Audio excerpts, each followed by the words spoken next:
welcome to the Busted Knees and Pretty Trees podcast. Thanks for listening, everyone. We're recording this edition back in Fort Wayne, Indiana, home and in the studio. Not just a few days ago, we were getting mud in the treads and testing some new gear. That reminds me, right after this, I need to pull my tent and let it dry out because I got home and that pack exploded in the dining room and it's all just still been laying there. Yep. But yeah, the three of us, these last couple of weekends, we've been on some adventures. And I think today we're going to do a little bit of a trip recap. Everything's gone so quickly, and we haven't really had a good chance to talk about our recent backpacking adventure in Western Michigan, plus our short visit to Detroit. We've been keeping busy and certainly have given ourselves plenty of things to talk about on these recent trips. And now today's recording day, which I think I kind of panicked Patrick a little bit because my chat app went down. Yeah. About right when we got back, and my phone has been silent for the past like 3 days, and I've had no motivation to fix it. I was a bit worried. I was like, where is Travi? If we were recording on Friday, we would have not had any contact with you. I was like, oh, here comes Dateline 2. That's what I was thinking in my mind. I was like, some murder story. Debbie's got you locked up somewhere. We got back Monday night or Monday evening, and then everybody went back to work on Tuesday. Yeah. And it was just right back into things. Yeah. So finally, we haven't had any time to talk about any of our experience. I know. We get to do it live in studio. Yeah. And that's what we're going to do tonight. But of course, I got Bradley Greer here, Patty Richardson, and, how are you guys' bodies feeling after that? It wasn't a long backpacking trip. We had 2 nights, but there were some difficult spots on it, but yeah. I was really concerned about my knees. Yeah. But I got that new pack. Pack weight's a little bit lighter. Yeah. Only 3 days, so a little bit lighter on food. Yeah. Had some new boots. What was nice was I felt pretty damn good. The day before we started our hike, we got a little 2-mile warm up going around the Detroit Arboretum. Yeah, I was probably more sore after that because I wore Vans the whole time. So I didn't prep for that. I thought that was going to be a short little trip. But dude, how cool was that? Can we just spend a little bit of time talking about our little adventure? So what we did was went up to Detroit on Friday afternoon. I got to show these guys Eastern Market, but then we went to go visit Birch over at one of his new projects. Yeah, the filter forest. Yeah. How unbelievably cool. I got to tell you, the moment I got out of the car and we witnessed all the little kids running around with goats and cleaning up rocks and just getting dirty for a while. Yeah, 2 goats. On site. On site, I was just like immediately inspired. That's how I felt.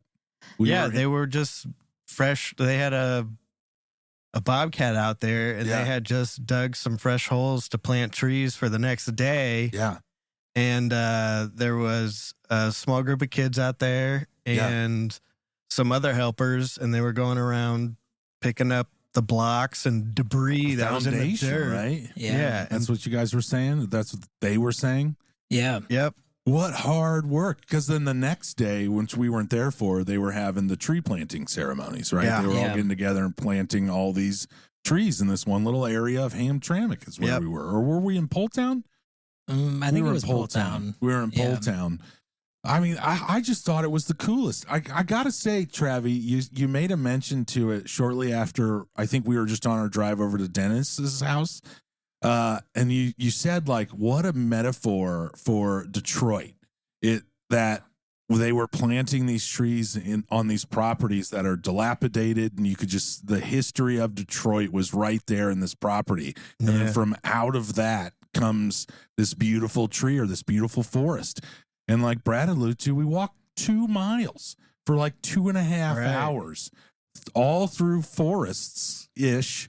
Yeah, like we barely left wooded lots. Yeah, it was amazing in what he referred to as the hood. Yeah, it was just cool. Like a graveyard, to a time, not too long ago, really, but just Yeah, you can see where their houses used to be. Yeah. You can see where all this stuff used to be. Yeah. And it was very inspiring to see how Birch had taken those places that used to be and making them like a place that is cool to be now. Yo, it is awesome. His house was awesome. I posted a couple photos on Blue Sky, and one of them was Brad sitting in that sweet chair tree. Oh, damn. I haven't even seen that. Yeah. Well, if, go on to Blue Sky. Our guy posted them, and it's just like, what an inspiration. That is the word that I have to keep using. And all the people that help. Yeah. Because like we were running into a lot of the people that help like work with Birch. Yeah. Whether it's like artists or just people in the community. Yeah. In the neighborhood. It was this wild like Alice in Wonderland trip where Birch led us down the rabbit hole, and then, we'd hit one spot, and then we'd meet a new person in the neighborhood. Yep. Yeah. And then we'd move on to the next park that they built, and then we'd run into somebody else from the neighborhood. Dude, and how gracious was Birch with his time, too? Like, he's getting prepped for all this stuff. He's got kids out there, not kids. Well, kids out there volunteering, kind of doing everything. And then I thought it was going to be like a half-hour little like, hey, how you doing? Glad to see you. That was really fun. We're out of here. And in reality, it turned into this like awesome tour through what this gentleman has dreamt of and then built in his neighborhood.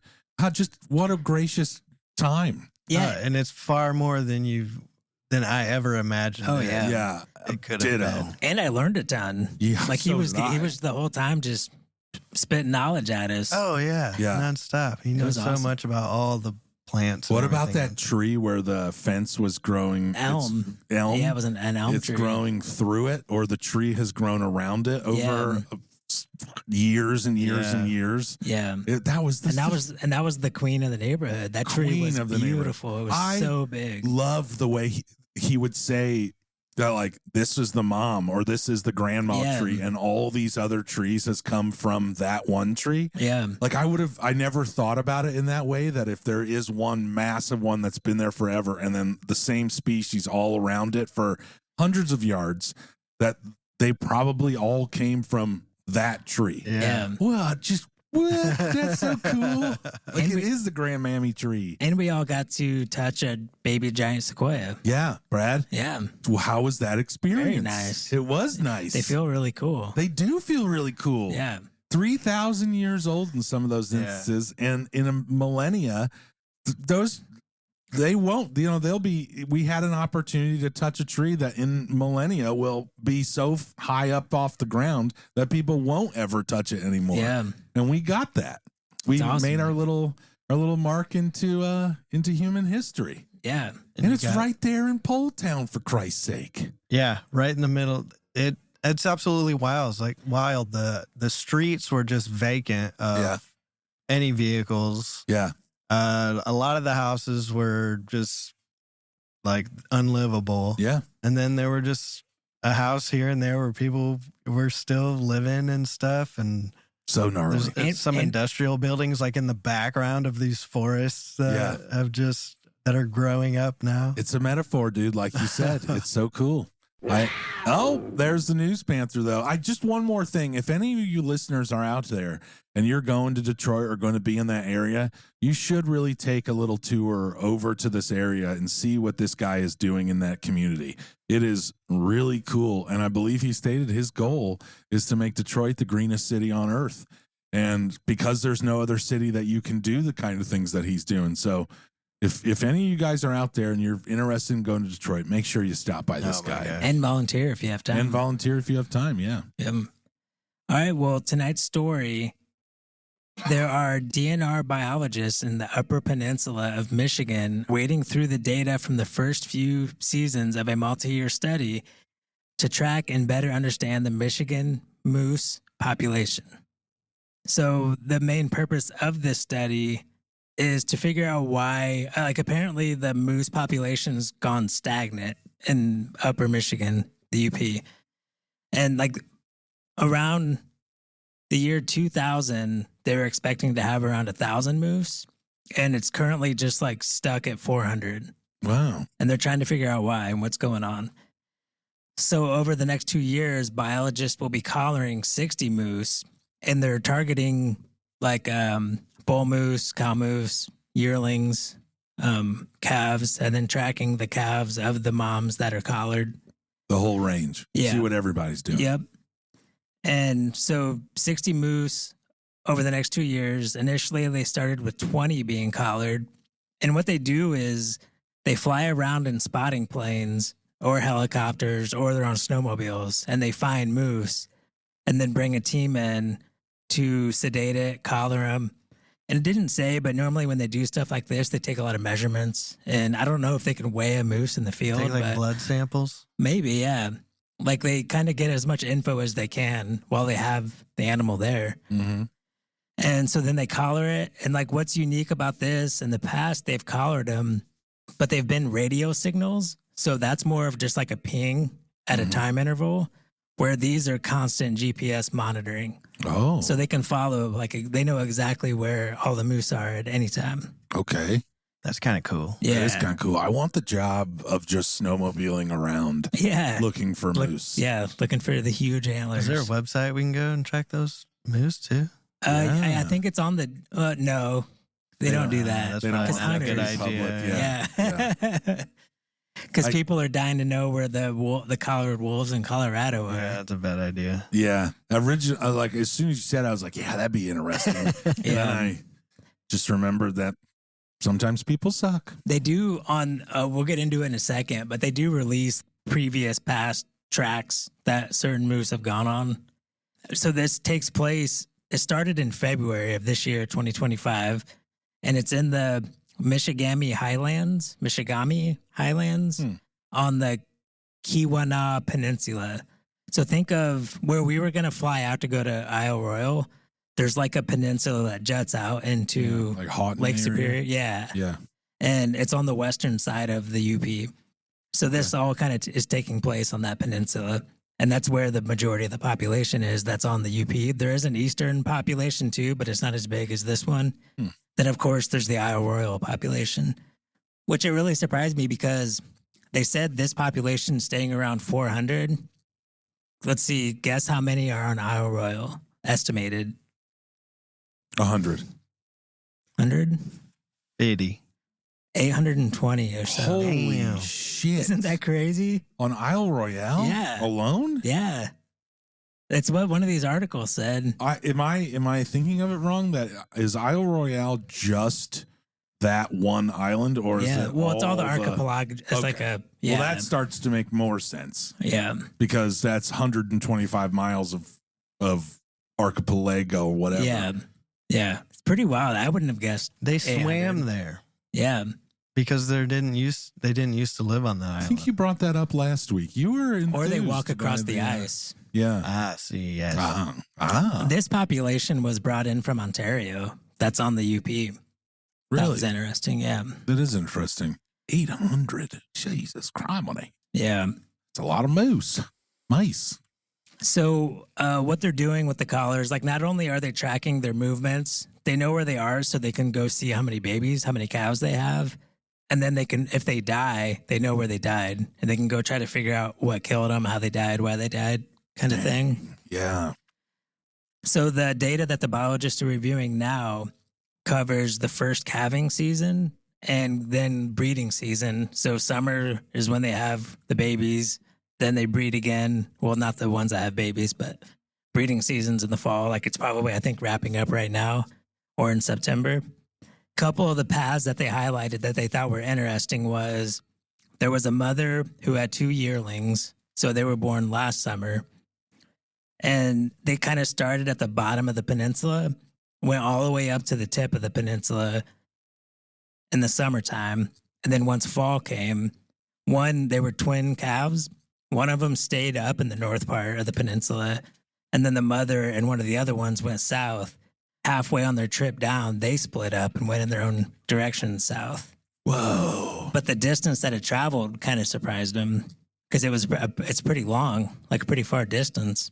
Because that peninsula takes like an hour or so to drive to get to that. Do they know what causes them to make those decisions? That it is like their normal separation. Like after a year. Yeah, but why would one separate way Oh. over there and the other one? Just that one was ready and the other one, I guess, wasn't. I think it's just kind of like they know it's getting time. Then eventually the mother will like kind of make them leave. And you can't mate when you got this kid following you around, you know? I do know. Then another one that they had collared, this was a bull moose, and it was going really far out of its normal range. And it was during breeding season, so it was most likely looking for mates. One different thing about the moose in Michigan versus West Coast moose and, you know, like Idaho and stuff, I don't know where they all are on the West Coast. Probably all along the Canadian border, I would think. I have never thought about it. Yeah. But out there in the West, moose and elk do it too. They have harems of females that they breed with. Oh, and you they got to use the word harem. Yeah. Nice. Cool. And they protect that harem while other males are trying to steal those females. Where in Michigan, they just kind of move from female to female to female and just breeding. Like they don't have a group that they keep. Right. They just bounce around. Is it just because there's not as much competition, or not as many of a population. okay? Yeah. Is anything been done in terms of climate induced? Like, is there Not really, because they do like kind of move around in the summer and winter, but they're not moving very far.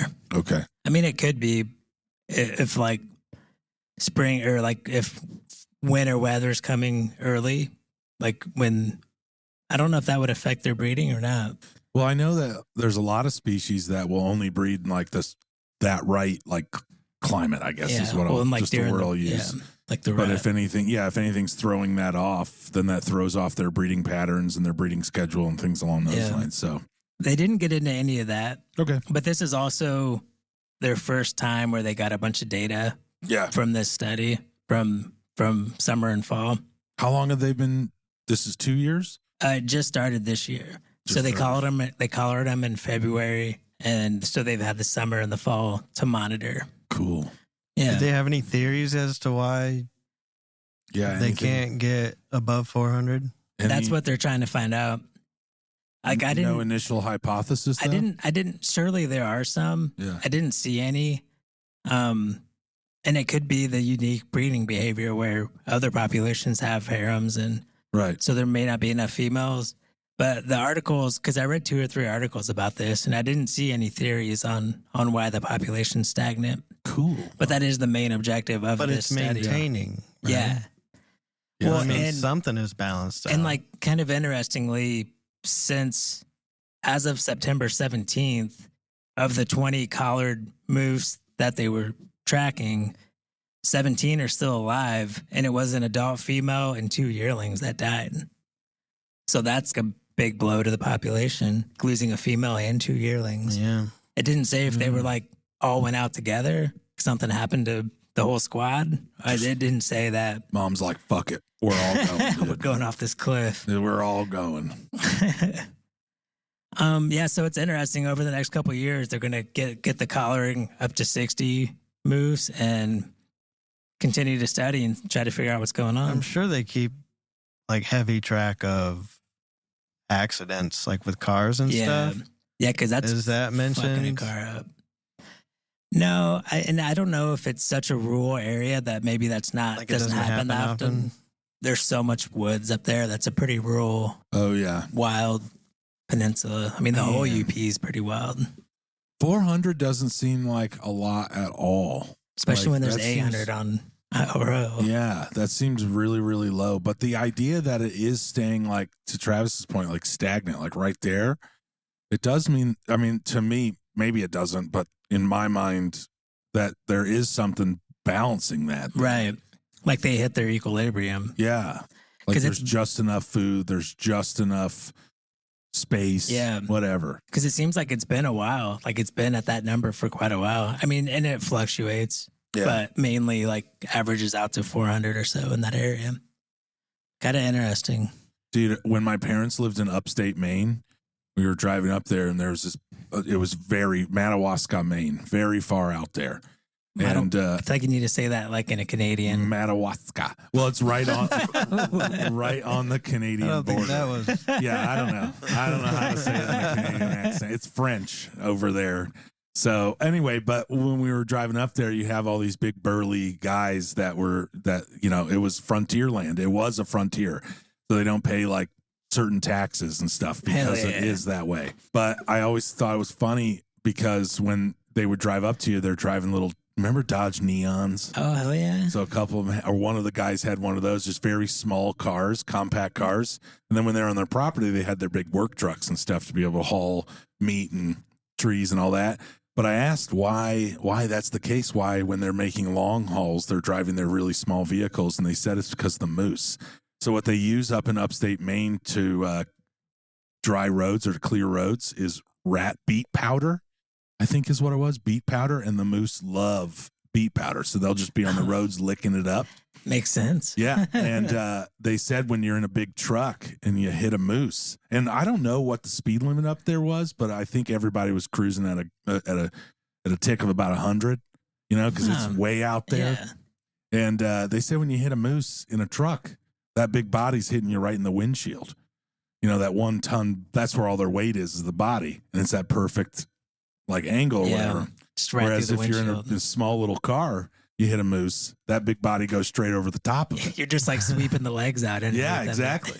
So I thought that was pretty interesting. Plus, it's probably not as expensive of a loss. Yeah. A Neon versus like a Well, that might be 2,500 whatever. Yeah. Silverado. Yeah. I don't know. I just thought that was interesting. Yeah. Hey, that's cool. Should I take this as I always try to gauge the News Panther stories as to how I should feel emotionally afterwards. So like emotionally, where should I be sitting right now? I think it's good. You think it's good? Some good biology being done. Okay, cool. Study a population of animals. I'm pretty indifferent about the whole thing, really. Yeah. Yeah. And I think it's like we don't know yet. Yeah, so there's something. Look, there's an opportunity for comeback on this, is to get the News Panther to kind of update us. Oh, by the way, this came to me from friend and former guest Adam Grimmy. Oh, So he sent me this and said, "Hey, I thought this would be a good story." Grimmy And I read dude. it and I thought, "Some bitch." Grimmy It is a Beer's good still story. kicking it. That's Yeah. cool, dude. Is he in the Junior Panther Club? He's got a badge. He's got to get 4 of them. He'll get all the way That's to Wolf Scout. Yeah. That's so cool. That's awesome. Yeah. That is cool. The first member of the Junior Panther Club. Nice. I'll be happy to hear that. Great story, He will be. Grimmy. Oh, that's cool. Hey, there it is, dude. That was awesome. I'm glad that I should emotionally feel good. Travis is indifferent. I just need to be told how to feel. I got you. Thanks, bro. Just watch the news, bro. Yeah. No. We have a lot to get into today. I think as Travis said, we're gonna recap our Michigan backpacking trip. Yeah. Give some deets, because there doesn't seem to be too many deets on this trail online. Yeah. So we're going to try to help out our listeners and anybody interested in doing this trail. We say we jump in. Yeah. Let's go. All right. All right, dude. So we're here doing a bit of a trip recap. We want to give our listeners some more information than what we could find out about the trail. And here to do a lot of that, because Brad is our resident backpacker nerd. You crank it, dude. What do you want to go over pertaining to our last backpacking trip? I thought it'd be cool. I can give a quick overview of the route that we took, where we went, all that stuff. All right. And then we can just kind of go through the trip Yeah, I'm in. day by day. Let's go. Day by day. Night by night. The area we hiked was the Manistee River. It's a little bit inland of the actual town Manistee that's on Lake Michigan. Right? And this is the river that dumps out into Lake Michigan and the town of Manistee. So we're up by the Tippy Dam. I think the closest town is Mesick, Michigan. Mesick. Yeah. Yeah. In Western Michigan. And so this is a loop where you go north on one side of the river, and that's the North Country Trail. You cross over to the other side of the river, and this is the way we went. Yeah. We went up to the suspension bridge, crossed over this. There's like it's a pedestrian footpath suspension bridge that shakes and bounces when you walk on it. Super cool and Yeah. super pretty. Yeah. And the dam, so this is like just down from a dam. I believe it's called the Tippy Dam. And so you cross the river, then you go south down the Manistee River Trail and back to the trailhead that we started out, which is the Red Bridge River access site. Yeah. A lot of people say you want to do the North Country Trail side the opposite direction that we did. Yep. So like if you're looking at the very southern part, we did clockwise. Yep. That's right. And I think a lot of people do counterclockwise. It sure did seem like everybody out there that weekend was coming against us. Yeah. So Yeah. they all did it counterclockwise. Or we were just going the same exact speed as everybody else, Yeah. That could be going our direction. Yeah. That could be. But it seemed like I read a lot of things that said it's easier to do the North Country Trail side going southwest. Yeah. But it didn't seem like it would have made a difference, right? No, there were certainly a couple times like there towards the end of the trail, about a mile to the end when we kind of climbed, but also the climb is like at most on the trail. It seemed like it was 400 or 500 feet Yeah. elevation gain, like Yeah. at that moment. So it was something where like it was, you take a little breather right before it and you just hoof it right up and you're done in like 5 It minutes. was Yeah. kind of like just enough. Yeah, just Yeah. enough. Like to get you breathing. Yep. Yeah. Yep. And they were quick ups and then Yeah. plateau, quick downs, plateau. No, absolutely. This trail was like perfect. Like the way the trail was designed and how it kind of just escalated up the side of a hill. And then you walk further back to get it was just an exceptionally well manicured trail and Yeah. well thought out trail. Well posted Yeah. where you're going. Like Yeah. you didn't need a map. No. There were a few like sections on I guess both sides where it kind of splits off and goes around, but it meets back at the same spot. Yeah. So it's just a matter of like which way you wanted to go. Yeah. If you wanted to do like an extra half mile hike to go see like Yeah. the riverfront or something like that. Yeah. And then for those that think, oh, the Midwest, what's there that it's super flat. Yeah. But this is like glacier country where glaciers carved out these valleys and ridges and stuff and super beautiful. Yeah, it was surprisingly sandy, Yeah. like at the tops of these hills and stuff. Oh, man. And I think that's all just glacial till. Like whenever at one point there was something that was just the icebergs were melting and they were just depositing sand and stuff Yeah. there, and that was one of the spots. That's Yeah. how all that area is. Yeah. We have that property up in Baldwin, which is, I think it was probably Just like south. an hour and a half, hour south or something. And it is all sand. Yeah, So it certainly is glacial. That I would expect you're correct. Yeah, and there's times where you're on a bluff overlooking the river and you're what 20, 30 feet off the Maybe a river? little bit more. Yeah, like you're pretty high up there. And those were stunning views. Yeah, and those were campsites too. A lot of them. Those two gentlemen that offered us the campsite when I think it might have been pretty chilly at night, Yeah, but when they were getting up and that sun was hitting them, oh man, what a good place to have breakfast. Dude. yeah, almost, I'd say 50% of those campsites had great views, Yeah. or Oh, just yeah. like right on the river Yeah. or on a bluff overlooking the river or something like that. Yep. It was all very Yeah, you cool. didn't have to really try hard to find a pretty gnarly campsite. Yeah, we even were ready to stop because we found a pretty badass campsite. Yeah. And then we were like, well, let's check down further to see Yeah. that these next two might be cool. And they Started were. getting FOMO. And they were. So I'll kind of go through quick. We can just kind of go around the loop, like how we did Sure. the trail, and kind of give. Because I know one thing when I was looking up which route to go, which parking lot to stop in or to park in. Like there's definitely info out there, but there's not a ton of info. Yeah, let's start right there. Okay. So we started at the Red Bridge River access site. So there's parking lots on both sides of the bridge. Yep. And on the west side of the bridge, there's actually a campsite there, which is kind of cool. I thought that was pretty cool. Yeah, man. and there's pit toilets.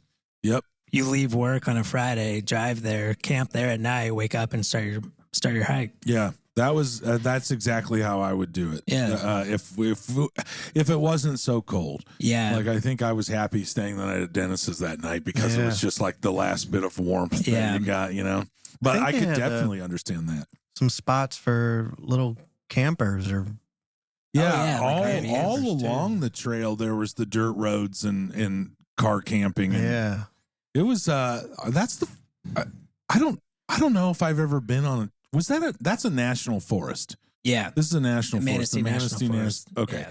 So and I think part of it we were joking about it because it seems like there's the Manistee National Forest and there's the Huron National Forest and there's the Manistee Huron National Forest. Yeah. And that's what's by Baldwin. That's what our property backs up to, I believe, is the Manistee Huron National Forest.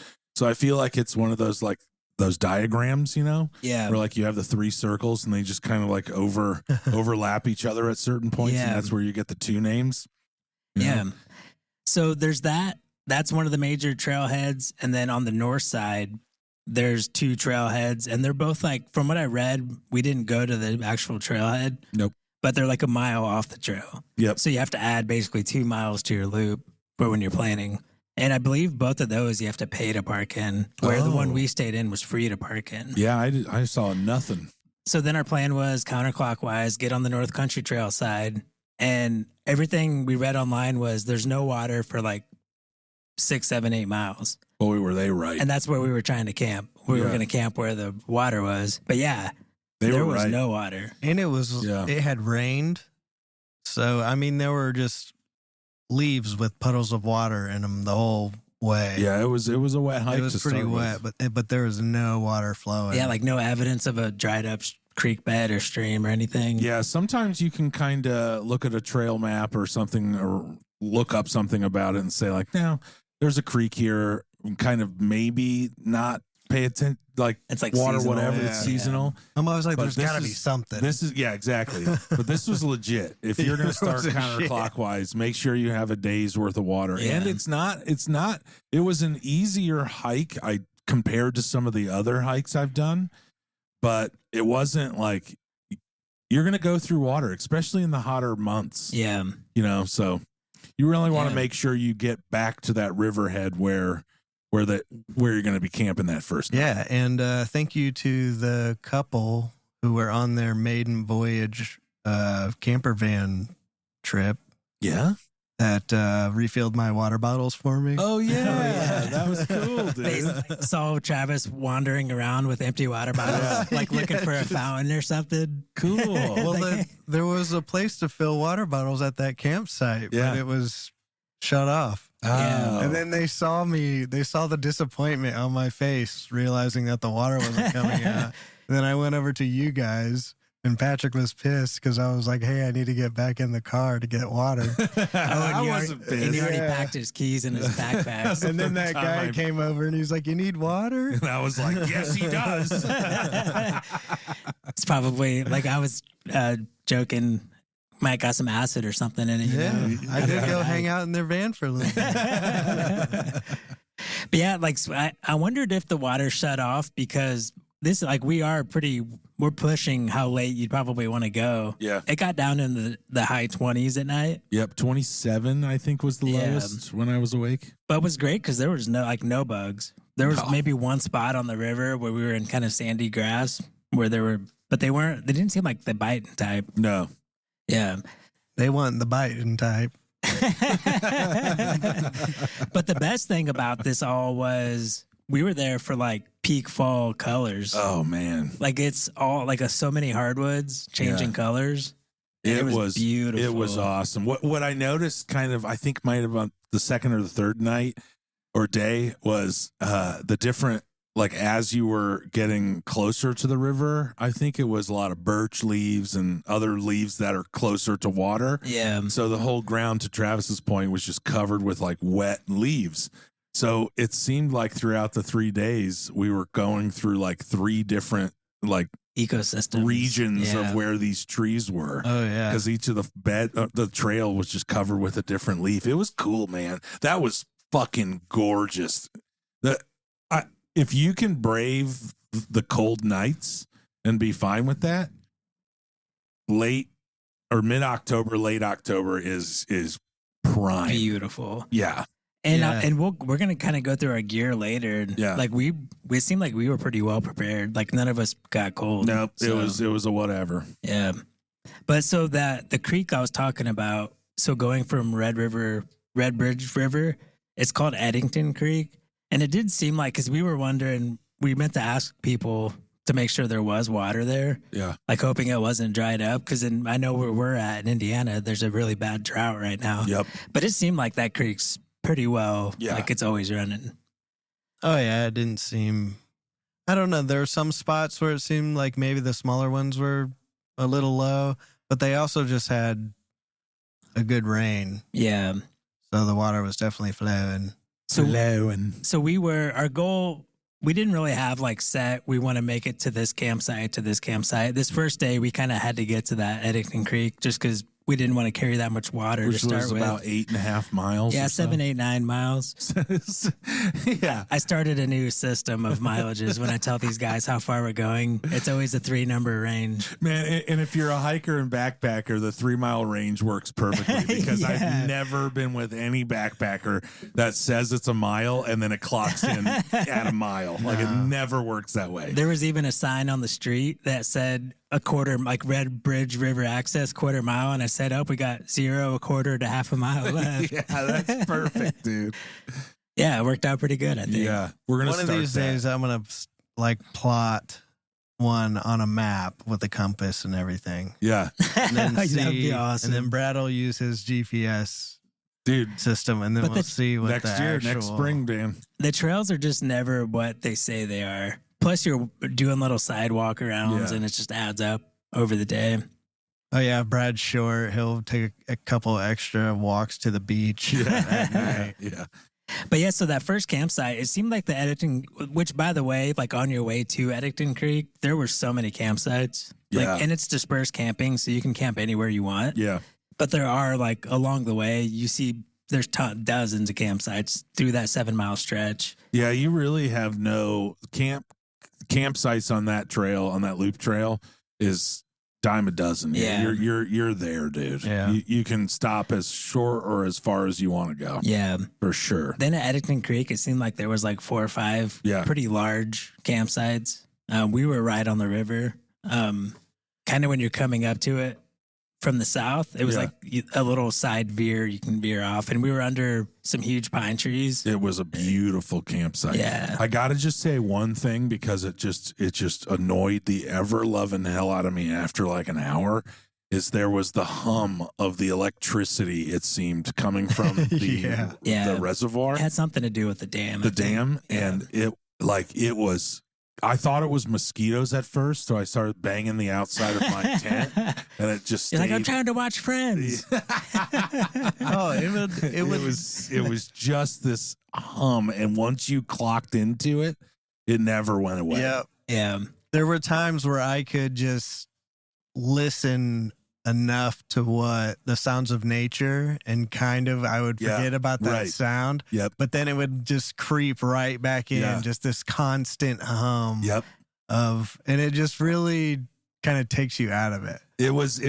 I was happy for the second day. I think about a mile or two into the second day, one of you guys mentioned, we don't, do you hear it anymore? And I like kind of zoomed in and was like, no, I don't. And then the rest of the time you didn't hear it. No, that night you could hear It was a lot, everything. dude. It was I fell clear. asleep with my Yeah. earbuds in. Normally I take them out, but I fell asleep with them in watching the 3rd episode of Friends. Oh, And The 3rd episode. yeah, that's as far as I've gotten. you just started over? In all of our backpacking trips, that's as far as I've gotten. Damn, you must like fall asleep when you're Well, I really, 4 hours in the I tent. really love Friends, so I watch each one of those episodes 40 times before I move to the next one. This is a long running joke, listeners. That these, everyone Patty knows West. that I go he's to bed gotta early. makes to call it out because he doesn't want people to think he really does. I it. get off that trail and I am just happy to eat, chill, go to sleep, or go into the tent and just unwind. And these guys like to stay awake. So the joke that they've apparently started is that I actually am just going in there for my love of Friends so I can pop off seasons. I hear the laugh track coming through the tent walls. Do you? Yeah. And then Patrick. Oh, Joey. Oh, Joey. You goofball. I've never seen an episode of Friends, I don't think. So I do. Suck it. Sure. I do think you were in bed by 4 o'clock the first night. I don't care. I don't really care what time it is. Plus, when my bones start getting cold, I am just out. So that was the other added element of like, I don't want to be out while when it's 31 degrees out and then have to get into a sleeping bag and warm up. I want to go into a sleeping bag and make nature work, against me. You want the sleeping bag to help you fight off Mother Nature. I mean, I think we all kind of went to bed a little bit earlier than usual, and it wasn't necessarily to bed, it was to warmth. Yeah. Yes, exactly. Once you stopped, it was cold.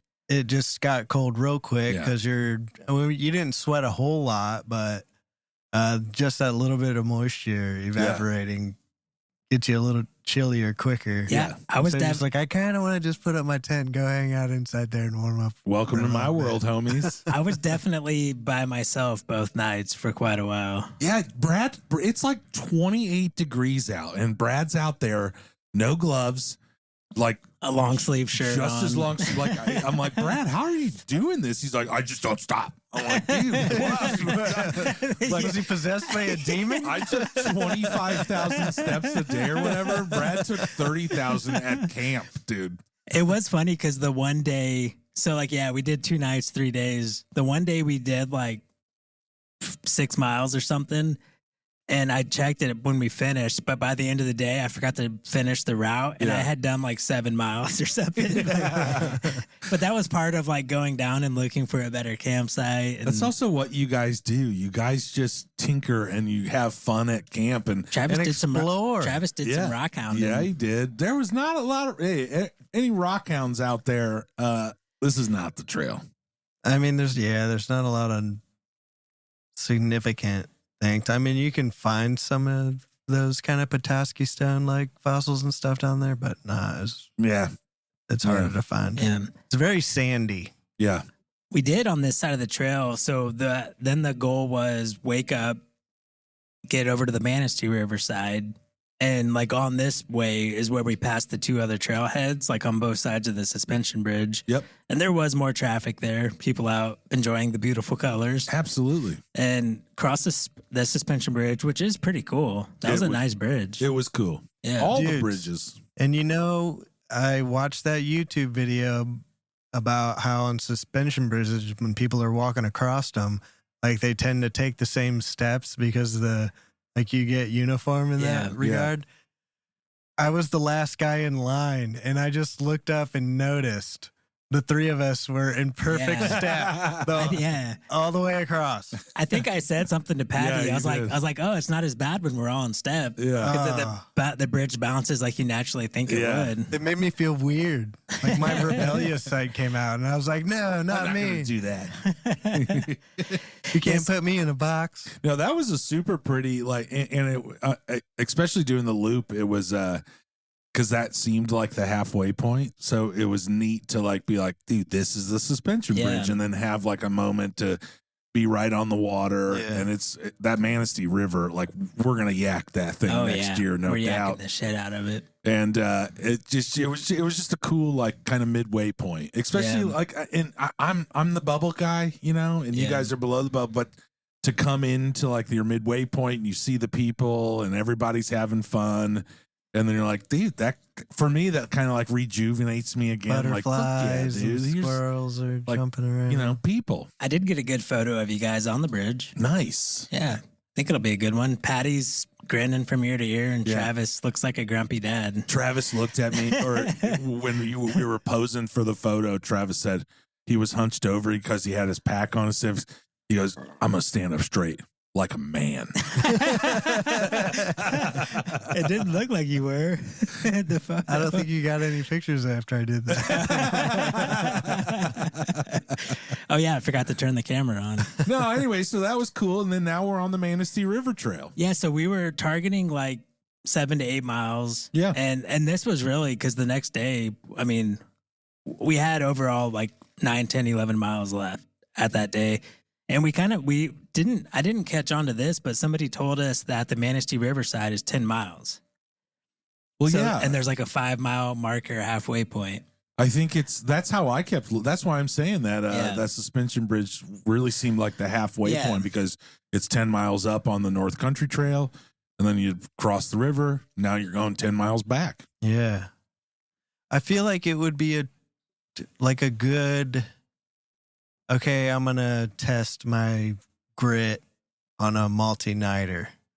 Like that's a good challenging trail if Oh, you're yeah. at that level. It's like a good gear shakedown. yeah. 'Cause you could- I totally agree. Because you could do it in one night. Yeah. You'd be pushing it, but we take our time. No, we're busted knees Yeah. and pretty trees. And And- we had pretty trees to look at, and my busted knee was And I hurting. still feel like we don't take our time. Yeah. Well, we were at camp by like 4:00 both nights.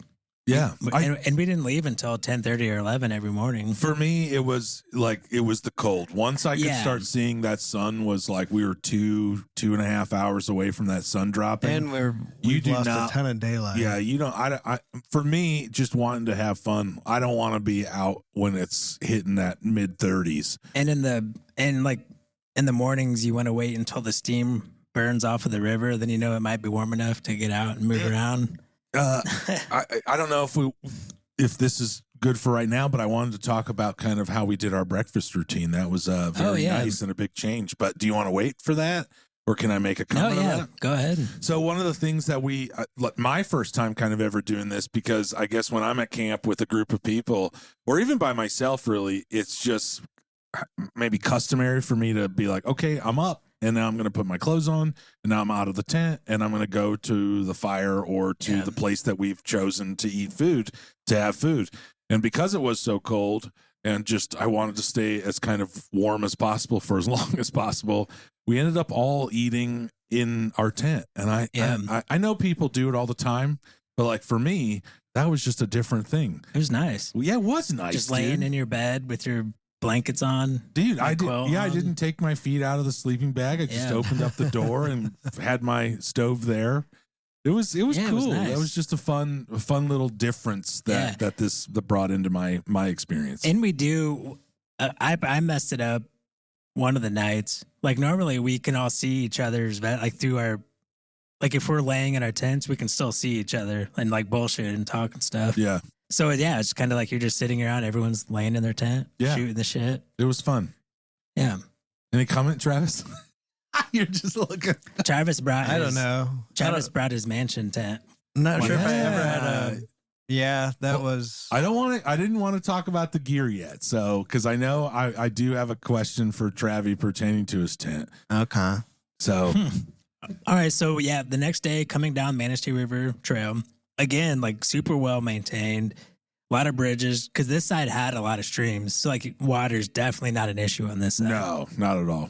Like sometimes dropping down to the river could be a challenge, but there were streams and everything everywhere on this side. So we were trying to make it 4 miles down the trail, 5 miles down the trail, have about 5 miles left to do the next day. Yep. So again, there were campsites everywhere. They are first come, first serve, but they do have like officially where the North Country Trail side, they're not like you can tell they're not quote unquote like official campsites because Yeah. they don't have fire rings or anything. But the Manistee River side has like labeled like 7A, 7, and I think they're based on the mile that they're at. Yep. So like 1A is a mile in, and it's first come, first serve. Then, as far as I could tell, there's no permitting process or anything. And they're all super nice campsites. All of those had fire rings. Yep. But it's still national forest, so dispersed camping still. We didn't camp in the official campsite, Right. so just campsites everywhere. It seemed like there's 2 on the bluffs, like where we ran into the one guys that asked if we wanted their campsite. But there was like 2 like that, right? That were like on a huge bluff, Yep. clearing overlooking the river. And they were probably like in the first northern quarter mile. Dude, not just overlooking the river, but they were always at the bends. Yeah. So you got this like sweet view of it the water coming into you, bending around and then flowing away. Yeah. Just great panorama. And then like at this time of year, just colors everywhere. Everywhere. Because you're over like from where you just hiked, like you can see the whole ridge side, the face of the ridge, and it's just all covered in. Oh, there were some of the forest that we walked through where it was just the entire forest floor was that golden yellow leaves. It was so completely cool. 100% covered. And then all the golden yellow leaves, still up in the trees and everything. Yeah. And it was like you just look down the trail path and it's all gold. Yeah. Nothing else but gold. Looked like Patty was a princess from a Disney movie. I am a Disney princess. And also, a couple of the times where I think you and I were like still in our tents at one point or something. We were right at the campsite and Brad went off. But also when we were on trail, we thought, like, remember the first day we thought it was raining? But in reality, it was just the wind blowing the rain off of the trees. So you just have this like, it's this golden glow, red glow, purple glow, green glow, whatever tree you were walking past. And then like this slow, like heavy drizzle. Oh my and like God, the sun was dude. shining, so it was just glistening all the drizzles. Ooh, it Hitting was all so the leaves pretty, on the dude. floor.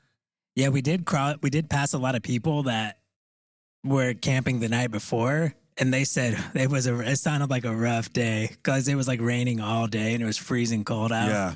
Yeah, Sounded- we really hit that primo weather, dude. And then Brad and I walked into the forest and it was like, Cleared the weather. you guys Clouds have the be best gone. luck, Yeah. dude. It's crazy, right? Being the third wheel in your guys' weather love affair, it is prime for me because I could go anywhere, and if you guys are going, I'm like, bad weather, my ass. Yeah, Like, I ain't getting it. they're gonna have to like do a study. see, on us or that's the something. arrogance that the weather doesn't like. Well, it hasn't. You know what I mean? My arrogance started the moment we were driving to Virginia and it was raining the entire trip. And then the second I saw you on the highway, the weather got sunny and then didn't not be sunny for 4 days straight, whatever it was, dude. Evaporated.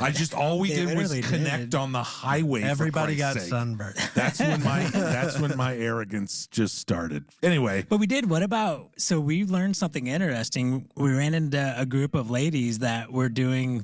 It's called the Michigan Triple Crown. yep. And it's 3 loop trails. All 3 are 20 miles long. And if you do them in 3 days, you complete the Triple Crown. You're the Triple Crown. Yeah. 3 and It's- 3. It's called the Jordan River Pathway, the Fife Lake Loop, and then the Manistee River Loop, which is what we did. Yep. Damn. Pretty cool. Like my first thought was we got to do that someday. Man, those ladies were hoofing it. Oh yeah. And also, they were nice enough to stop, ask us to take photos of their beautiful group, and then they took photos of our beautiful group. Yeah. Like they weren't so hurried that they weren't going to stop and, hey, you want us to take a photo of you? Yeah. Yeah, we do. I tell you, the pictures I took of them were way better than the pictures they took of Yeah. us. It was I unfortunate. was kind of disappointed. I feel like I understand because in my friend circle, they call me Blurry Pat because any photo I take of anyone is blurry. My hands, for some reason, do not stop shaking. If there's any medical professionals out there listening, you can light me up with why my hands don't stop shaking. But I think Yeesh. that group of women even were Cerebral like, palsy? would you take a photo of us? And I mean, in all cases, it's a bit of a bummer, but I have to look at them and be like, hey, ladies, I would love to take a photo of you, but I'm going to pass this off to the next guy. Like it's a bit of a bummer to tell people. I And they're bet. super excited, but Because either way, I would think, yeah, right, you asshole, you just don't want to take our photo. exactly. And I don't want to be that guy. It's better for them. I'm saving their world. So anyway, Travis, So- I get it. Some people just take bad photos. At least they offered. Yeah. Oh, yeah, for sure. I'm in that game now. No matter if Debbie sees anybody taking a selfie, she's like running up to them saying, hey, Want me to take that can photo I for do you? that for you? Yeah. Doesn't matter who the fuck it is, where it is. It could be at Walmart or like show me. Let me help you out here. Nice. Good. Very nice. So yeah, Triple Crown. I think cool. that would be. I don't know if I would do it in 3 days because I don't like busted knees. Yeah. But I would definitely like to go do all the 2 other trails. Yeah. Very nice. Yeah. So the second night where we camped, this was like around 4 miles into the going south on the Manistee River Trail. Like we looked off, you kind of looked to your right towards the river, and it was kind of behind us a little bit. There was just like a grass clearing right on the edge of the river, and we saw a little fire ring. And it wasn't immediately apparent how to get down there, but we found a way, and that's where we thought, like, you could look like down the trail, and it just looked like, oh, I think there's another good campsite down there. It just looks like it's prime for a good campsite. That's you though, Brad. I had my shit all set up. Yeah. And then you made me move it. So we came back, like I went like 2 miles down the trail. Like I dropped my pack and went like a mile, 2 miles down the trail. Travis made it like halfway. And then I went like a little further, and there wasn't really anything cool. So we went back. Patty started setting up, and then I went looking for firewood. And in my search for firewood, I found better campsites than what we were staying at. So then we made Patty pick all of his shit up. He had his tent set up. You're like, Travis, come with me and come see if you like it was these like campsites. It was like when I know mom will say yes and dad will say no. Like I went straight to Travis. I was like, I need your blessing on this campsite. And I was like, God damn it, Brad, these are a little bit better. It was pretty cool. It was a pretty cool But it was campsite. only they're in that little area, because this was only like 50 yards away from where we were at. But it was in the woods, but it was right on the river. Yeah. Like the river's, I can throw a stone pretty far, so I don't want to say a stone's throw away. But it was like I could throw Patty into the river. Yeah. I'm a big old throw. But there was like 4 or 5 campsites in that little wooded lot, and it was just like a plateau that dropped down from the trail, Yeah. and it was sweet. Oh, it was very pretty. What's All of it cool was about so the pretty, dude. that forest is there's not a lot of undergrowth. Yeah. Yeah, It's there's all like mostly none. tree canopy, and so you can just see the entire terrain, while you're walking underneath all Yeah. these beautiful trees. Yeah, it was gorgeous, and you're 'cause it always in was- shade Like it most of the time. Yeah, like it made photography hard because it was so dark, because you're under such a thick, even though like half the leaves were gone. Imagine in the summertime, it's Oh, probably yeah. dark down there. Oh, yeah. Very cool. And the bugs are probably pretty bad in the Oh, summer, yeah. especially on the Manistee River side. Yeah. Yeah. But then this is also, I had looked at, there's maps you can get for, I almost said astrology, what dark zones are, or like what areas have light pollution, what areas are darker than others. And this is a pretty like dark area. And it just so happened to line up. Like I had looked, because you can look up the forecast for like cloud cover. I don't think it's called transparency, but there's some word where it's like, can you actually still see through the atmosphere to the stars and everything? And it seemed like everything was lining up to be perfect that night. And that little grass plateau that we first camped on was like wide open to the sky. Yeah, it was. And so both of you guys went to bed like at 3:00. I was just resting my eyes. Yeah, I was checking my eyelids for holes, dude. But Travis did say the stipulations were, Travis said, if it looks really good, wake me up. And Patrick said, if you see the borealis, wake me up. Yep. Or meteor Have such shower. high meteor shower. demands. Or a meteor shower. You wouldn't have got up. No, he If there wouldn't was a have. meteor shower or the thing is with Michigan and us having the property, I can't, I don't know if I can count the amount of times that we're going up there camping as a family or whatever, and we hear like, oh, the aurora borealis should be out in northern Michigan, so you guys should be able to see it. And then we get up there and it's cloudy the entire time. Yeah. It happened 100% of the time. That's how it's happened. And that, like when we were at Pictured Rocks, Yeah. same thing happened. Yeah. And cloudy every night. Yep. Ain't shit. Usually Yeah. when I go out, so that's why I was super, like I was determined to stay awake, because I knew I was watching the sky and there was not a cloud in the sky. Yeah. And the moon also set as the sun rose. Yeah. So it was like perfect conditions for stargazing. Yeah. And so I went out to that little pasture. It was kind of creepy out there because it was no moon, super dark. And I go out there and it's just Yeah, it like, was crazy. it It was fucking dark blew as me fuck. away. And then so I came back and got Travis. The sky was lighter than the earth. Oh Wow. yeah, it was, and it was funny because I was like, oh fuck, and then I went back, got my chair, my gear, like all my camera gear, because my whole plan was getting shots of the night sky, and I think I woke Travis up, and he was like, oh yeah, I'll be out, and then I went back. And then I forgot something else, so I went back and I was like, "Dude, Travis, for real, you got to come check this shit out. It's awesome." And then so I'm finally, like, get the fuck off, man! Fuck coming. yeah. Travis just mad and bitter. The only reason he went out there is just out of spite. Like, God damn it, Brad. And it was cold as fuck, dude. Like the ground was already starting it to was get like cold as frost hell. on it. See, and that shit. to me would have taken me out. Like I'm not gonna get out of this warm cocoon that I've built myself to Oh, man. to stop me from that. That's like, nah. It was bring your cocoon with you. Yeah, It was worth it. It was worth it. It was because we could see part of the Milky Way too. It was nice because where the moon set was where the Milky Way, like half Yeah. of it was sticking up. In the Midwest, like if you can get a little cloudy Milky Way action, you're doing pretty good. Yeah, Yeah. you are. Yeah, So I always enjoy seeing that. cool beans. And I got a Alright. couple killer photos too. Yeah, you did. What's funny too is we kept hearing like thinking a groundhog was around us, do like fucking around in the ground, you know? Little mole.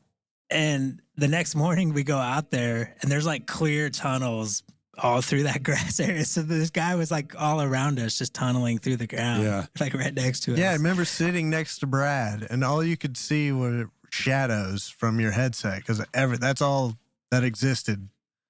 And I remember there was just a little mound, and I sat down right next to it, and I remember asking Brad, like, "Is this a little mole like freaking digging here?" And he's like, "I don't know." And it was only like, I don't know, 3 foot long. Yeah. And then we come back the next day, dude, and it is like It almost did a loop. 28 feet long. Like it almost did a loop right around and in between where we were sitting. But yeah, it was cool. I eventually got to the point where I was having issues taking the photos and I got so fucking cold, like finally. and Yeah, it's because it had was to- had to call it 27 quits. degrees, Brad, and you're Yeah. out there with no gloves and like a long sleeve It was tee chilly. on. But that was like the stars literally aligned to be able to get good photos. Nice. So it was worth it. I slept real damn good that So night. did Oh I. yeah, so did I. I put hand warmers down by my feet and then I had one on each side of my belly and my back. And then I had one that I cuddled with up near my chin with my Oh my hands. And I was so toasty. It was gorgeous, Yeah. dude. So it was a super nice campsite. Like Yeah. I said, all of them were super nice. All right. So, So- what's the next day? Got up the next day, same breakfast routine, Yep. ate breakfast in bed. Yep. And then we had like 6 miles left to do that day. It was a pretty fun. There were a couple like waterfalls and really cool streams going through, and like even more, a lot of campsites like along those streams. And so you're just dropping down into these little valleys where the streams are, then back up, dropping back down. And it was still another cool hike, more pine. That Pine was forest. that was a great, like, it just seemed fast. We were out of there. It was beautiful. The scenery changed. That was a good end. Yeah. That way we did that for having busted knees and wanting to look at pretty trees. That was a damn good hike. Yeah, it was great. I would say so. Like pretty trees, but you want bang for your buck. Do that Manistee River Trail Yeah. in the north. Yeah. What was the other side of it? North North Country Country Trail. Trail. North Country Yeah. Trail. Yeah, because when we were out there, we were talking about it. How on the shadowy side of the hill, it's just all pine trees, and then on the other side of the hill, it's freaking maples and oaks. Yeah, and where it's like a everything. plateau. Yeah, and it's just split right down the middle. Yeah, it was, So- you could see that definitive line of Yeah. like, well, maples are done and this is pine tree zone. Yeah. Yeah, it was It was like cool. every single landscape you would need to make Yeah. like a Robin Hood movie. Yeah, ain't that for real? You know? Yeah, It man, was and just- tight. That was awesome. So we Dude. did. Let's hit our gear real quick. 'cause- Well, really quick too, Yeah. for any yackers that are listening right now, I mean, I think that this river, Brad pointed out that it seemed pretty quick. I think it got wide in certain areas, maybe closer to the reservoir, but that is going to be where we go yak in early spring. I'm going to have to get a hold of Logan. We're going on that trip. I don't think it would be that much longer than 100 miles, so you could pop that off in a longer weekend. Yeah. And it's just that river looks like it would be fun to do. Yeah. And the campsites along the river would be stunning. Yeah. So I thought it'd be cool to yak the same area that you backpacked in. Oh, like, for it's a pretty sure. cool combo. You got both knocked out. I was there. there. All right, yeah, gear. Yeah, so we all I know me and Travis got new packs. This was our first time test driving our packs. Yeah. What So- do you give a review? Yeah, Travis. Who wants to start? Travi? Oh, by the time we got back, 6 moons, right? yeah, 6 moons. All right. 55 Okay. liter. By the time we got back, I was just overjoyed with that pack. But from the start, it fit really well. I never had put a whole 3 days worth of shit in it before, so I was kind of just flying by the seat of my pants. But I just loved how it packed well. It packed tight. It looked good. There's plenty of space on the outside pockets. That kangaroo pouch on the outside's badass, and you can stuff all sorts of stuff in there. And it's just really convenient. The adjustments are nice. It's frameless, which I've never had a pack like that before. But no, it felt good. Everything, as we went, I packed a little better and made more adjustments and kind of got the pack figured out. Yeah, always get your pack figured out the last day, right? Yeah. And I have nothing to complain about. When we got back, my knees were good. My shoulders were good. My back felt good. My neck was a little stiff because I was always looking down, looking for rocks. But that's my own damn fault. You're looking down. I'm looking up for birds. Patrick's looking straight forward. No, I look down because the second I look up from the ground, I trip on something, or I walk right off the trail. What I really liked as an observer of both your guys' packs, I have things I didn't like and things I did like just by looking at your experience. What I really liked about your pack is the built-in shoulder strap pouches. Yeah. That was, and they were deep. I mean, I think they were seemingly like 6 feet deep or 6 inches deep. That's what I love. All the pouches seemed just that deep was as hell. that was pretty damn cool to me. And So, I was beating on it too, and it seems very rugged. yeah, Even though it's made out of lightweight material, Yeah. it seems like it's really built well. Yeah, and I never felt like I had too much trouble packing it, getting stuff to go where I Nice. needed it to go, and it just made the trip super easy. yeah. Now, if I just reduce the size of my tent, I think I'm in the money. Well, before I get to my questions about your tent, I want Brad. What's your pack? How does your experience go? So this was the first time using my Gossamer Gear Mariposa 65 liter. 65. I think it's 65. Yeah. 65. I think so. 65. I think so. Those You think? ultralight packs are. I've never How do you seen them not in know? 65. Well, because the thing you have to keep in mind is in that measurement, they're counting the outside pouches. Yeah, right. But I never see them. The ultralights. It seems like ultralights kind of like that's. It's always the 55. I don't know. Maybe I'm wrong here, man. Okay. Well, how did your experience go? Well, the first day was pretty rough. My shoulder 60 liter. 60 liter. Yeah. Okay. My left shoulder was just, you could tell there was way too much weight on it. Like it would almost like I was pinching a nerve or something. So I had to keep like moving it around and I couldn't figure out what was going on. And I had my camera on a clip on that shoulder strap. It's a Peak Design clip. So I didn't know if the camera being on that shoulder was what was causing it to weigh down and kind of make it a little sore. Well, that camera's like hanging a brick off of your. Yeah, it's like Strap. I think depending on which lens I have on it, it's like 3 pounds. Yeah. But if I have a liter of water on my other shoulder, that's 2.2 pounds. So I don't know Well, because I ultimately got it figured out by the end of the trip, Yeah. and I think it was a mixture of weight distribution on the pouches, on the very like kangaroo pouch on the outside of it. Yeah. That'll do her. Yeah.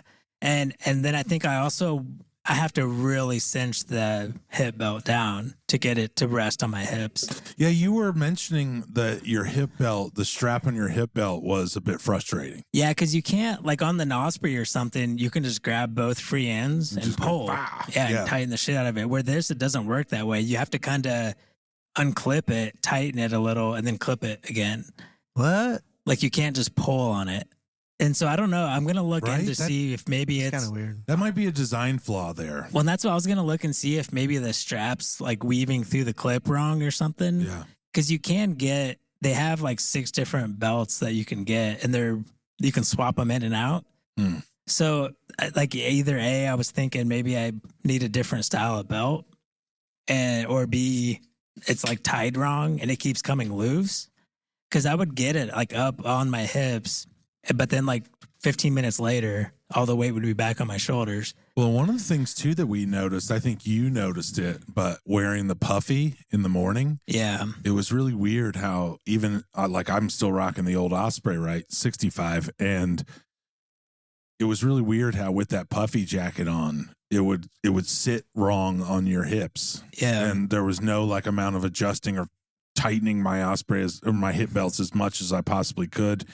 But until you took that off and had just your base layer and mid layer on, then it was like, oh, now I'm off to the races. Yeah, because it almost, that slippery surface of a puffy, it almost just slides down it or something. Right. But then, so like the second or third day, I ditched all my compression sacks, like that my sleeping bag and everything were in, and did like what I think you do, Patty, just stuff it all in the bottom. It's just my sleeping bag that I stuffed in there, but yeah. So there was like, I didn't put anything in, I think maybe the inside of my tent, maybe in a compression sack, but even then I didn't like fully make it a ball. Right. So after doing that, I could fit way more stuff inside of my bag and not rely on having everything on the outside pouches as much, which was nice because then after the first night, I think it was the same for you guys. Our tents were soaking wet on the inside. Yeah. Or at least the rain fly. And so I could put that in the kangaroo pouch, put all my hat, my gloves, my jacket on the kangaroo pouch. All my water stuff was in one of the pouches. Yep. Like it got to the point where I knew where everything went. The weight was better distributed through it, and more of the weight was in my pack and not in the pouches. Then like it was golden after that. Like it felt really good. One of the things that I noticed about your pack is I don't know if I like I think like Travis pack, the Hyperlight, and those, they have the really large pouches that are kind of on the back of the pack, like midway. But I didn't know if I liked how your Gossamer gear had the pouches, like on the kangaroo pouches, like one on the side and then one above that on the side. Like one side has a really deep one, and then one side has 2. Yeah, I think it went a little too, like there's a level of like maybe that's too much. Yeah, but the thing I liked about it was because then it also has the really big kangaroo pouch on the back. Yeah, right. The thing I liked about it was anything throughout the day, like I could have anything easily accessible. Like one of the, like that top pouch was all my water stuff because I brought like a little gravity system. Mm-hmm. And so all my water stuff, my second water bottle went in there. The pouch below that had all my camera stuff, my other lens that I brought. And then. But I'm wondering if because you have all of that option and everything's not so like toit, that's where your weight that's where your shoulders were hurting and I get that eventually you're going to lock it in and understand it. Yeah. No doubt about it. And this was pretty much your guys' gear shakedown in terms of how your packs go. But it just seemed like there was there's a possibility where if you're not super diligent and having all of this stuff in random places if you're not super clear as to what the weight distribution looks like, you're just throwing yourself off a bit. Yeah, I agree. Yeah. It's almost because it makes it too easy to just throw everything in those. Yeah. I had my batteries, all my electronics in one of them, and that's a pretty heavy bulk of things. So like after I was able to, which I could have probably fit more inside the main compartment still, but there was so much more room once I stopped using the compression sacks. What do you think about backpacking with your camera gear? This is your first time? Oh, yeah. So I think it went, well, I will say my pack weighed in at 31 pounds. That's basically like trail weight minus any water. Like I had all my food, all my camera stuff, like everything was in there except for water. 31 pounds. All my camera equipment was just under 4 pounds. So I was kind of happy with that, like 27 pounds minus water. It seemed like everything went smooth with my camera. Like the one thing that I knew would happen was because I basically had a wide angle lens and then a telephoto lens. I always had the wrong lens on from what I wanted to have on. Yeah. But I mean, I still got a lot of great photos. I think it went pretty well. I didn't break anything. For me, carrying a camera is never, it wasn't, it was not the weight so much as it's the bulkiness. Yeah. And I'm still going to be curious as if you decide to take that on a longer hike in a harder terrain, as to having that bulk just hanging off your shoulder strap isn't just like, let's take that 400-foot elevation gain and make that 2,000 feet. Right. And see how that camera, just bulkiness. Yeah. It's not weight for me so much because I understand how they make things. It's just having shit draped. That's the other side. Just back to both of your packs, because the thought in my mind is you don't want to have things on the outside of your pack. Everything needs to be tight and inside of your pack. I've always had stuff on the outside of my pack. Yeah, though. but you have like one towel drying throughout the day. Like you're talking about like most of with your guys' packs and how those are set up in the ultralight way. You guys are saying that if you guys carried your Ospreys or your North Face back in the day, all of that stuff would be compact inside of your pack.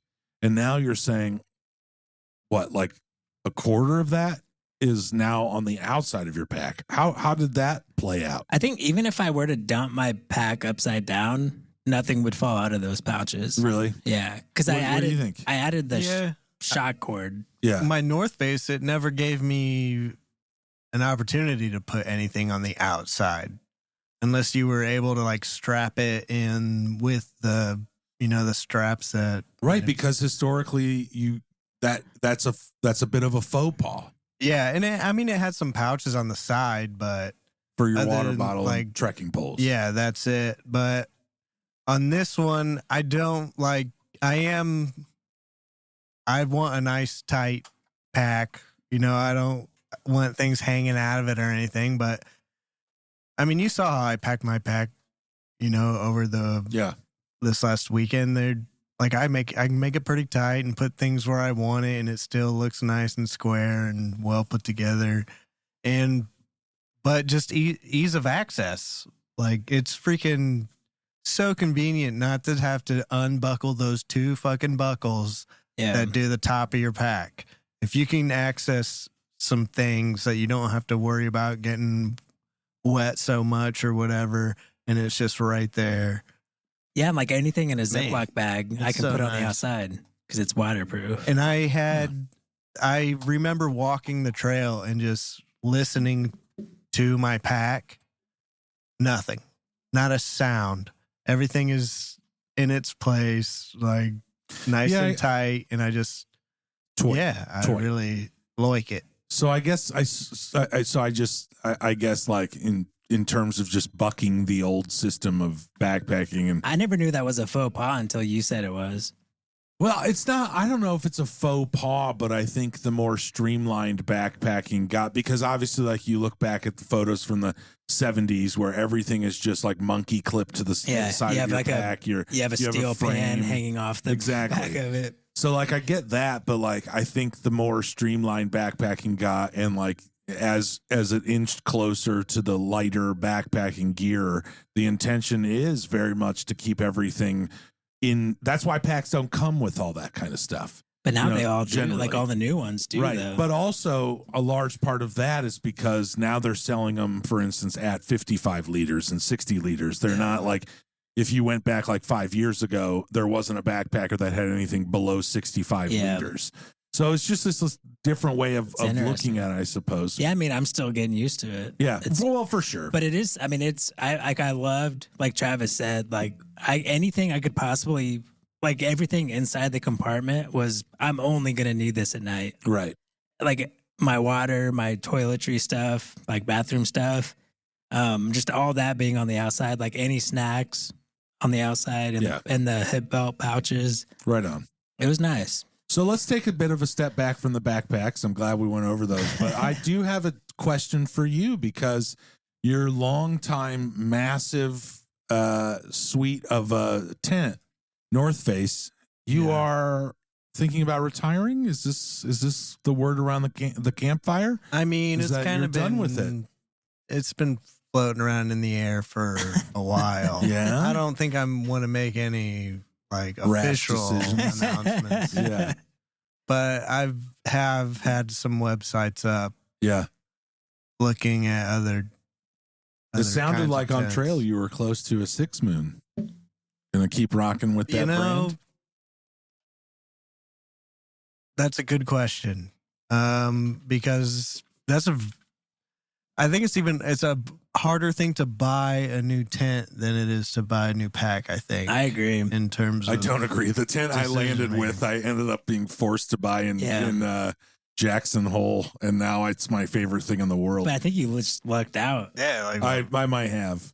I don't think it's a like fuck it tent. Like I'm stuck with this one. Right. That's a nice tent, man.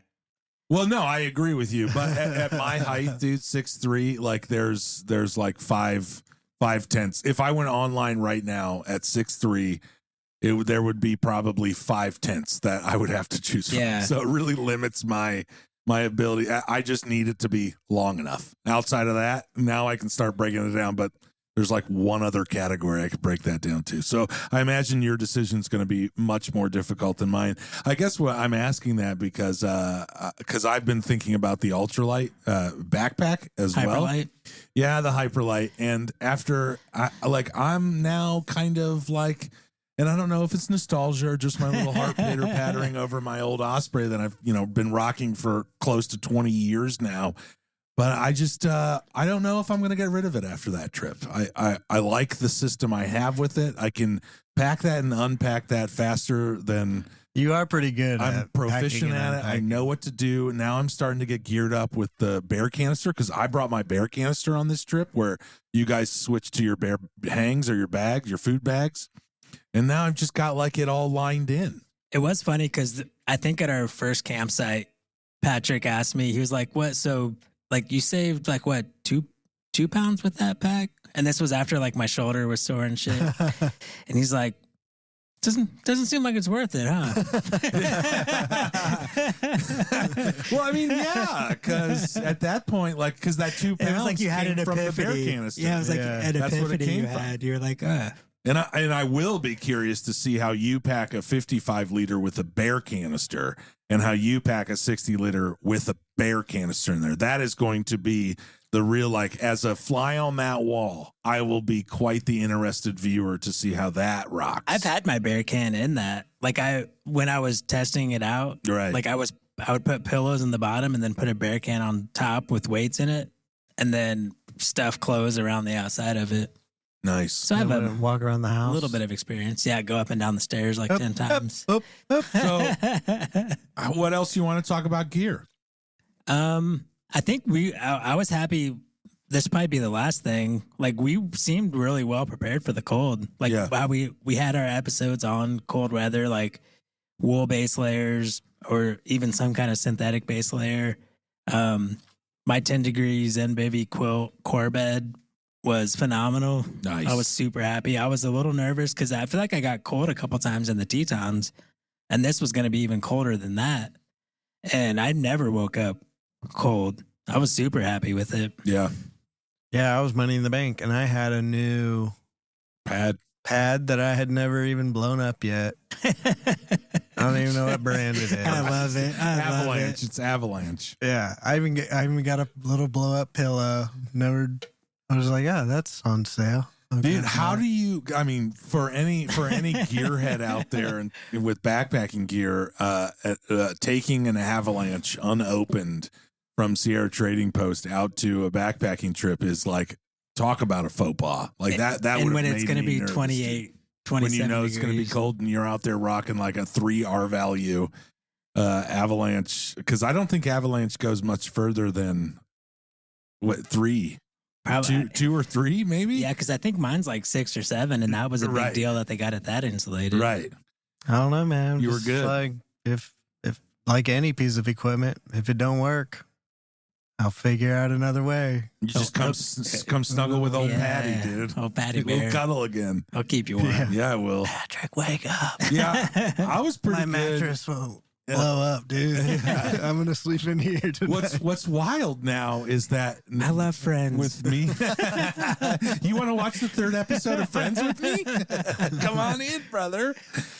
What's wild now, I gotta say, after talking a little bit about gear, is like I'm feeling like Travis and I have taken each other's spots here, where like I still am rocking my old sleeping bag. I'm still rocking my old pack. And those are the 2 things. Like, I'm not going to shy away from that Kelty until I'm done. Yeah. And this being out there in 27 degrees, like there was a couple times where I did wake up but I think it was just because I was uncomfortable. Like my nose started getting cold. Yeah. But outside of that, like that Kelty is still killing it. I think that was the only thing, because I tried to make it to where only my mouth had exposure to the outside, but my nose kind of snuck out, got a little chilly, but that's to be expected. I mean, Yeah, killer. because I can't sleep fully covered. Right. Yeah, I don't know.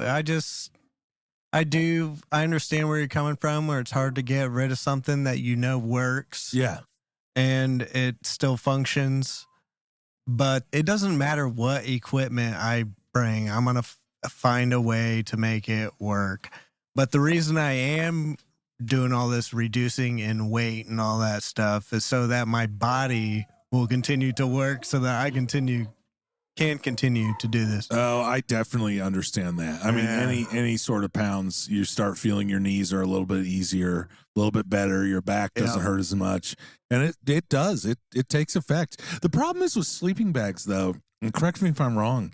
Is like you want to go ultralight and really small because now you want to get into the space saving side of it. But like now you're looking at like a 40-degree bag. And I haven't found. Well, you have to go anything that's down. Like you have to go ultra-compact. down. I know. Yeah. One of those brands we mine's- looked at. Because mine's a 10-degree bag. Yours is? Yeah. Really? Let Mine's me. at 30. I'll look up the weight, because mine's pretty light. Yeah. We don't have to go do it right now.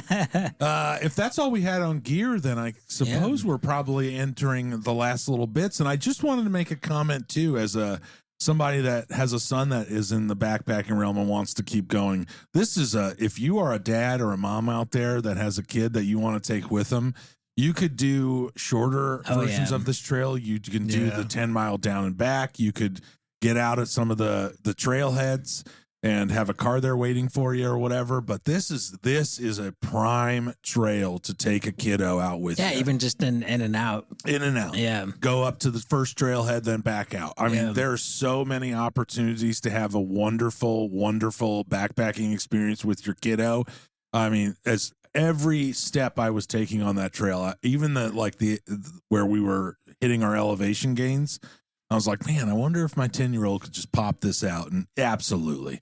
Probably do it better than it's me. like just enough for us to get up there and breathe in and we're in our stopping 40s. for a little My bit. 10-year-old run up that motherfucker. But it's not like something where, because sometimes you'll, like in the Tetons, like you would just get your ass kicked because you're going up the whole freaking time. Yep. I'd go out there with you and Mazzy. This was just enough, like little doses of challenge, and then you get to the top. And so many times it was just like this nice flat, beautiful little trail covered in leaves, nice and soft.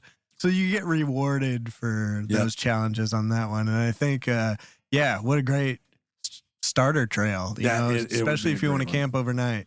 And do an adult gear shakedown and get your kid out there. Yeah. This would be a great one. Yeah. Looks like we might have a trail to go on with old Bazzy when we get when the weather breaks next year. I can teach him how to dude. hang a clothesline. He would love it. I think he's got your inhibitions to want to do some of that nerdy stuff. Okay, guys, I think we've talked a boatload, dude. What do you say we get the hell out of here? Yeah? Yeah. Dude, trip recap in the books. If you guys want to follow us a little bit, Busted Pretty at Blue Sky or bustedpretty.com. You can come to our website and check us out a little bit of what more we have to offer. Yes, sir. Make sure you download and subscribe. Yeah. Bye-bye. Bingo. See ya. Thanks for listening. Keep on sauntering, everybody.